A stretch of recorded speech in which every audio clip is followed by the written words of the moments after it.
Holmes! What are you doing? Well, I hope I didn't alarm you, old chap. I'm just taking gun prints.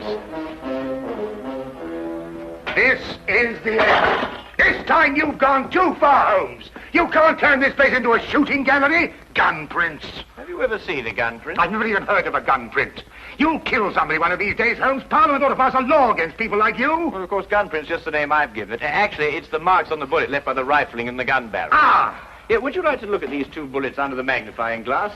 You'll observe that they have different markings, because they were fired by different guns. I'm not interested, not in the least interested. The police will be here in a minute. But you should be interested, Watson. You're interested in saving lives, aren't you? Of course, but... Well, look, this very little experiment may very well save a life someday. How can firing bullets now, from here listen, into... wait a minute. Take the case of a man who is accused of murder. I'd rather not. The prosecution claimed that the bullets were fired from his gun. They probably were. The man was guilty. I can see it all. Yes, but if it can be proved that it was impossible by the markings, then an innocent man's life could be saved. That's all very well and good, Holmes, but this flat is not the place to conduct these sort of experiments. How would you like it if I started to practice my surgery in the bathtub or on the kitchen table? Could you manage it in the bathtub, do you think? No, I give up. And now, if you're not keeping this appalling smell for experimental purposes, I will, with your permission, open the door. Holmes, I told you. I knew you'd gone too far. Now you have shot somebody. Well, if I have, I shall have to certainly correct those guns for drift. Oh, that's fantastic. He seems to have some breath in him still. No fault of yours that he has. Now, help me with him before somebody sees it. Really, firing off revolvers, brewing poison, frightening people. It's more than a man can stand, Holmes. Really, more than a man can stand. Am I wounded badly, please? I'm a poor man. I can't afford a hospital. No. You'll be all right in a minute. You've just fainted from something. Something, you say? Didn't you hear what happened? I was outside, about to knock at your door, when suddenly I was attacked. Someone turned a revolver loose on me, bullets flying everywhere. I tried to fight back bravely, but there were too many of them, 6 or 7 at least, all firing guns. I'll get you a glass of brandy. Oh, thank you. You'd better call the police. They may try it again, whoever they are. Maniacs and foreigners, I'll be bound. No. You're quite safe now. Those shots came from my revolver and were fired into that wadding over there. You mean you were the one who... Yes, I was just carrying out a little experiment. I must apologize for any shock I may have given you. And no one is after me? And not to my knowledge, Mr. Wilson. Here, will you drink this, huh? Oh, thank you. You called me Mr. Wilson just now. How did you know that was my name? Well, it's on your collar. Very shrewd indeed, you're noticing my name like that. In fact, you've got exactly the kind of mind that could help me to unravel my mystery. That is, if you're willing to lend a poor man a hand. Oh, yes, I owe you at least that. What is the mystery? But perhaps you'll get a better idea of what it is if you read this first. Yeah, it's in the wanted column. Read it for yourself. Ah, to the Red-Headed League. On account of the bequest of the late Ezekiah Hopkins of Lebanon, Pennsylvania, USA, there is now another vacancy open which entitles a member of the League to a salary of £4 a week for purely nominal services. All red-headed men who are sound in... Apply in person on Monday at 11 o'clock to Duncan Ross at the offices of the League, 7 Pope's Court, Fleet Street. Apply in person on Monday at 11 o'clock to Duncan Ross at the offices of the League, 7 Pope's Court, Fleet Street. But what on earth does it mean, the Red-Headed League? It is a little off the beaten track, isn't it? I assure you, I felt the same way as you when I read it. A vacancy? For what, I asked. I'm a dealer in second-hand merchandise, and I believe in giving value for value received. And it certainly struck me as odd that somebody was prepared to give £4 a week for nothing. But young Spaulding took a different view of it. Oh? Who is young Spaulding? Vincent Spaulding. He's my assistant, and I couldn't wish for a nicer young man. I see. Now, suppose you tell me the story as it happened, right from the beginning. From the beginning? Yes, of course. Well, it all started 2 months ago when that paper came out. I was in the shop at the time. I'm there practically the whole of my time. I'm a widower and I've got little else to do. When young Spaulding came back from lunch. Mr. Wilson, if you only knew how I wish that I had red hair like you. Huh? Don't believe it or not. Here is another vacancy for the League of Red-Headed Men. A league of what? Red-Headed Men. Surely you've heard of them, haven't you? Oh, I'm afraid I don't get about as much as some of you young people do. I should have thought everyone would have heard of the League of Red-Headed Men. Well, at least everyone who was eligible. Now, a man like you, if he were accepted, could make himself a nice little nest egg without hardly lifting a hand. Vincent, I've told you before, there's one thing you've got to learn in life. Nobody ever gets anything except by the sweat of his brow. Value receives value. What is this Red-Headed League? Take a look at this paper yourself. How I wish my hair would change color, really I do. What a nice little nest egg I'd make for myself. Well, this doesn't make sense to me. No? Will you see the name? Hezekiah Hopkins? Yes. Oh, he was an American millionaire. Very peculiar in his ways. He was red-headed himself and had great sympathy for all red-headed men. So when he died, he left an enormous fortune in the hands of trustees to make life easier for all red-headed men. Oh, really? Yeah, red-headed men. Uh-huh. Oh, but I couldn't apply even if I wanted to. I've got the shop here to look after. Well, that's the whole point. The work don't amount to anything. Absolutely nothing at all. It need not interfere with a man's other occupation. Well, even so, probably millions of men would apply for it.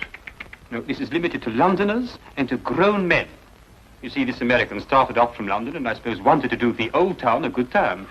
And then again, I hear it's no use applying unless your hair is a real fiery red. Huh.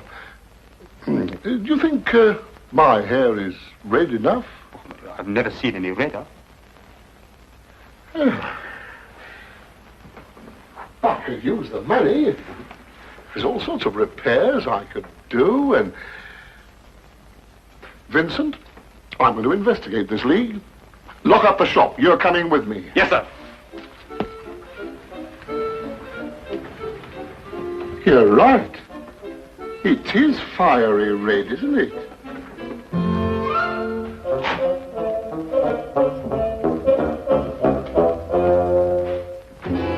Just let me handle everything. All right. Stand back, everybody. This is Mr. Hopkins' son. Go on, step back, or he'll see that you don't get interviewed at all. Mr. Hopkins, this way.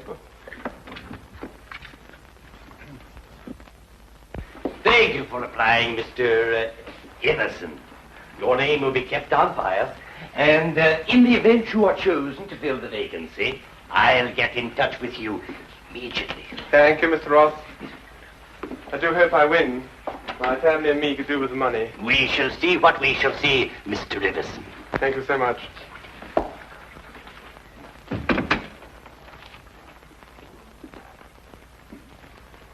Are you the next applicant?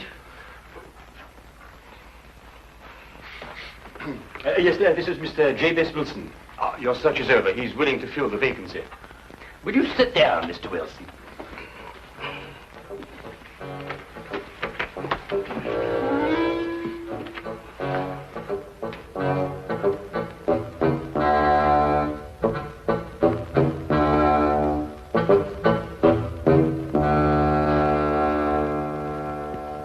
I've never seen anything like it.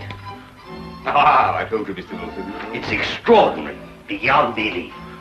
Congratulations. It would be an injustice to hesitate. I've got the position. You have. You will, however, excuse me for taking an obvious precaution. There are tears in your eyes. I perceive all is as it should be, but we have to be careful, for twice now we have been deceived by wigs, and once by paint. I'm sorry the vacancy has been filled, but thank you one and all for coming. Get on, John, no coming, no more. My name is Duncan Ross. I'm one of the trustees in charge of the fund left by your noble benefactor. When shall you be able to embark upon your new duties? Oh, well, almost any time, I suppose. Though I should mention that I have another business which will require some of my time. Oh, so long as you're free to be here between the hours of 10 to 2, there'll be no objections. Easy enough, Mr. Wilson. There's very little business during those hours, and what there is, I could take care of. Oh, thank you, Vincent. I appreciate that. And what is the work?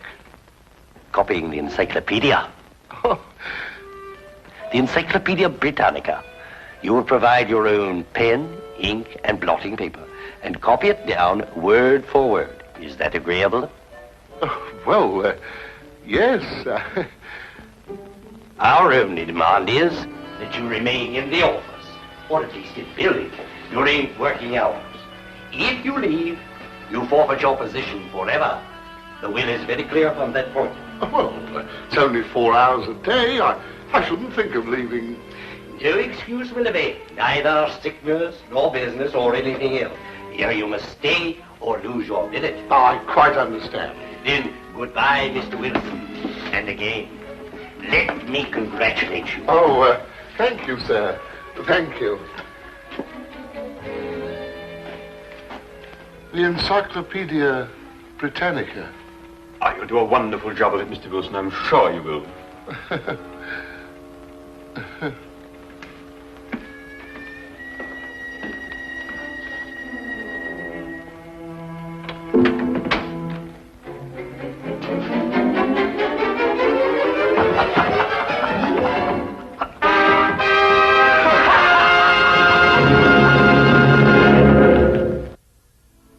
The first word was Arkham.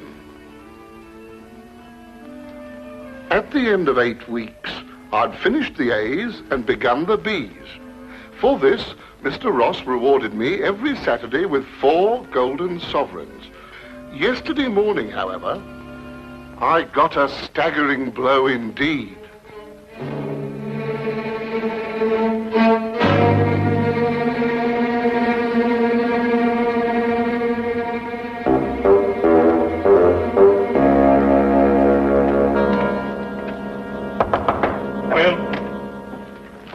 Mr. Milford? Yes, what can I do for you?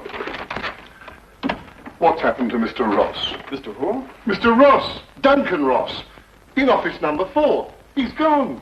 What's happened to him? Ma'am, let me look him up in my files. Yes. Are you a customer of this, Mr. Ross? I work for him. That is, I did up until this morning.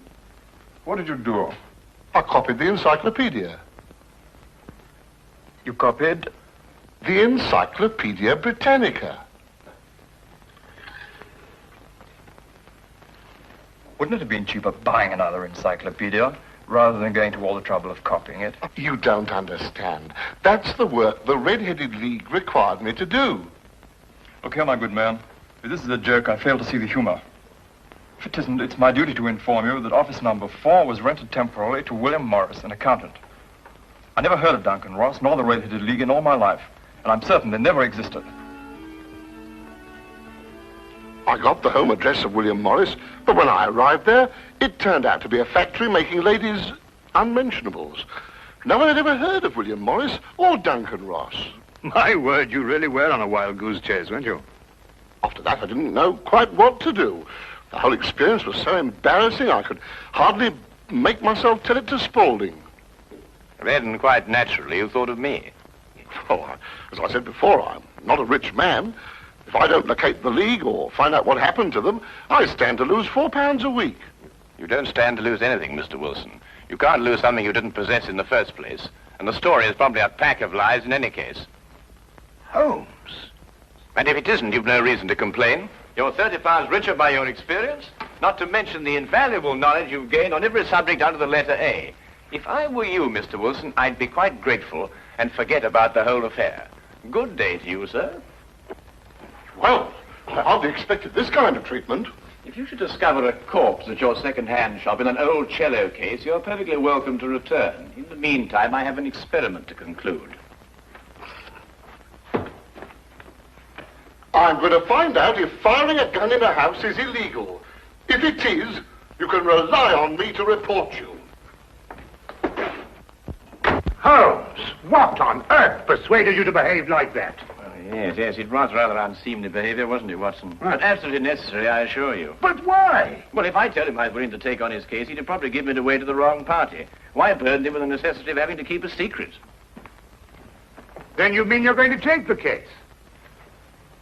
I wouldn't miss finding out about the Red-Headed League for all the tea in India. China, Holmes.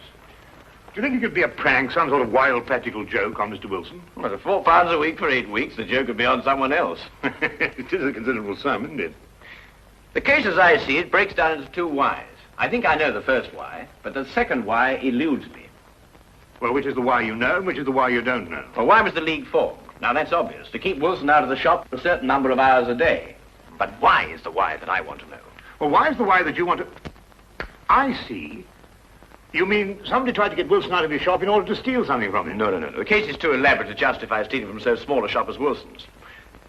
No, the reason is bigger than that. Bigger than any of us might imagine. Now, you're not going to start shooting again, Holmes. No, but I'm going to take this with us. Us? Yes, you're interested in the case, aren't you? I'm a doctor, Holmes. Well, all the better if someone should get hurt. This started out to be such a peaceful morning, and an old friend of mine was coming from India, and we were going to spend the day together. And now look what you've talked us into, the Red-Headed League. Yes, exciting, isn't it?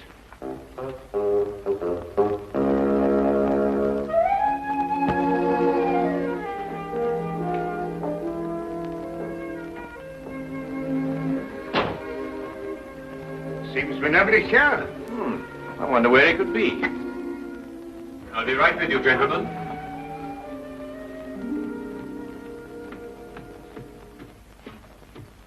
May I help? I'm sorry, I was occupied in the cellar. I hope I haven't kept you waiting. Not at all. My friend here is interested in making a purchase. Mm-hmm. Anything in particular? Anything in, well, you never know what you might, oh, what's that?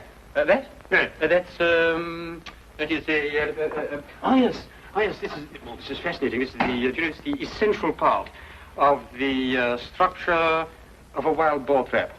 No, really? Yes.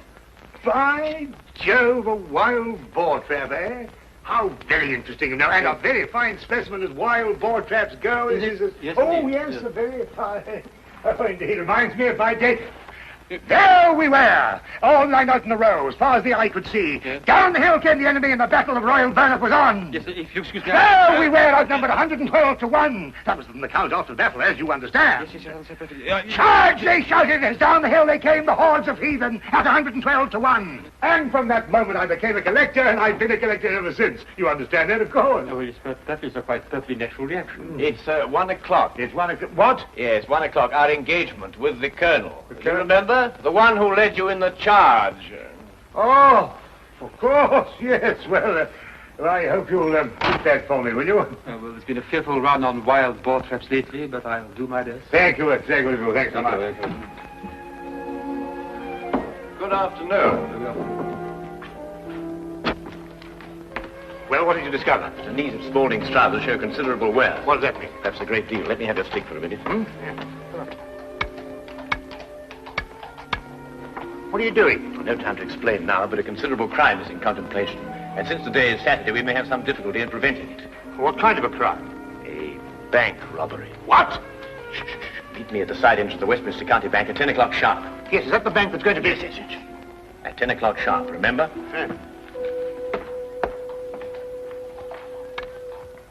The basement vaults of the Royal Westminster Bank, as you can see, they are impregnable.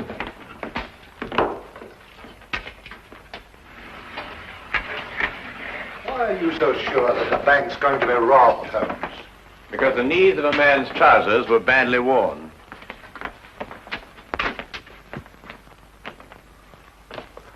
I can't see how they can possibly get in here.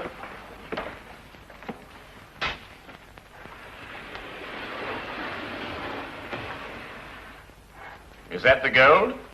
Yes. We had occasion some months ago to strengthen our reserves, and so we borrowed 30,000 Napoleons from the Bank of France. Word must have leaked out, if Mr. Holmes' deductions are correct. Gentlemen, we must prepare ourselves. As soon as Mr. Wilson goes to sleep, they will make attempts to get in. Who are they?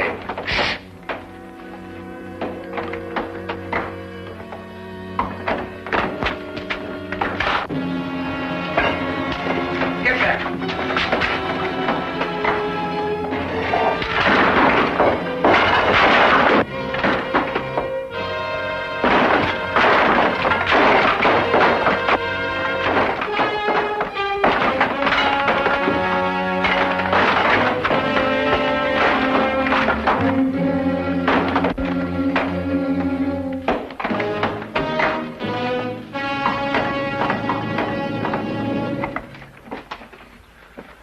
It's all right. Hey, jump!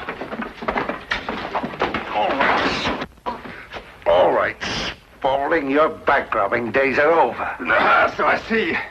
I fancy my pal got away all right, though. There are 3 policemen waiting for him at the other end. Well, you seem to have done things very, very, very neatly. I must compliment you. But I feel obliged to reciprocate. Your red-headed league was very inventive indeed. Here. You were the one who came into the shop this afternoon. You came with... With me. Ah. I thought there was something very, very queer. You don't look like a collector at all. They helped to collect you, didn't they? I think you'd better come along with me.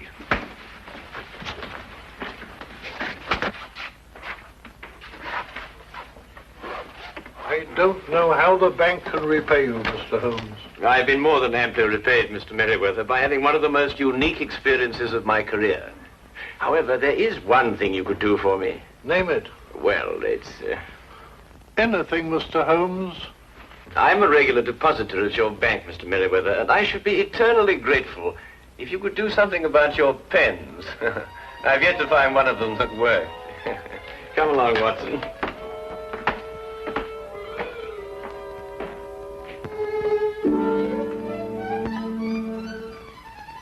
What I shall never understand is how you suddenly knew there would be a bank robbery. Well, if you remember, when we visited the second-hand shop, Spaulding was in the cellar. I didn't pay much attention to it at the time, but later on I noticed that the knees of his trousers were badly worn, as if he'd spent some time kneeling, doing some sort of burrowing work. But burrowing where? Perhaps from the cellar to the next building. The moment the thought occurred to me, I whisked you outside and surprised you by tapping on the pavement with your stick. You certainly did. Oh, I'll just go and see who it is.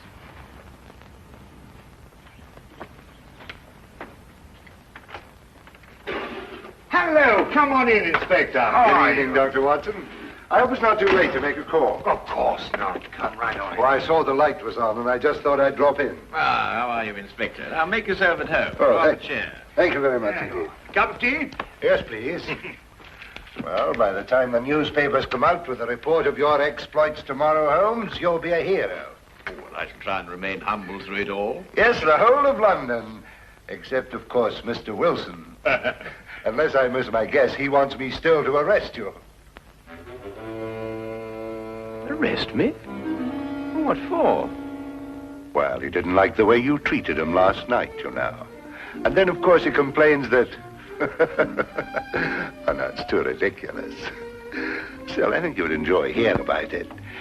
He claims that you were firing a revolver in this house. You know it's against the law, don't you? But who in their sober senses would do such a thing? Yes, it does sound very implausible, doesn't it?